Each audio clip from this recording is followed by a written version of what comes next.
জিরাও। আসসালামু আলাইকুম, ঈদ মুবারক।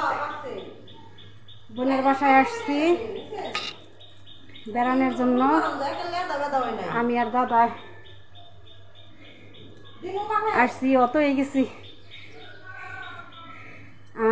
বোনের বাসায় আসছি। আব্বাই ফোন দেয় নাই, ভাইয়ে ফোন দেয় নাই, তাই দাদাই আর আমি বোনের বাসায় চলে আইছি। কষ্ট হয়ে গেছে আসলে, আপনাদের সাথে কিছু কথা বলার জন্য আর কি করলাম। দাদা এখানে বসো, জিরাও, বসো এখানে বসো, জিরাও একটু। তা দাদাই আর আমি বোনের বাসায় চলে আসছি। আমার আব্বু ফোন দেয় নাই। এটা হলো আমার জীবনের প্যারাশুট। আমার দাদা আর আমার ছেলে, আমার অন্তর, তারপরে আমার আল্লাহ, তাছাড়া আর কেউ নাই। আর আপনারা আছেন। আমার বোনের বাসায় আসছি, সে বোন ভাগ্নিটা কোথায় জানি গেছে, বা বোনপুরটাও কোথায় জানি গেছে, দুলাভাই বাজারে গেছে। আমি আর দাদাই কেবল আসলাম, আইসে কেবল বসছি। তো আমি কইছি বোরকা খোলার আগে আপনাদের সাথে একটু কথা বলি। ঈদ সবার কেমন গেল?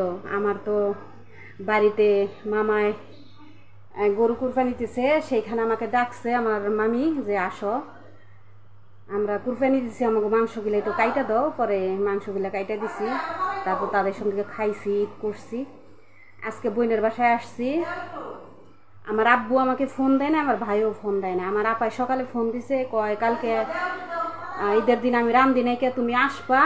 আমার জামাই কেছে তুমি রান্ধবা, আমরা সবাই মিলে খামো। আমার বোনের মোবাইলে কথা বলতেছে, কে জানি ফোন দিছে, কথা বলতেছে।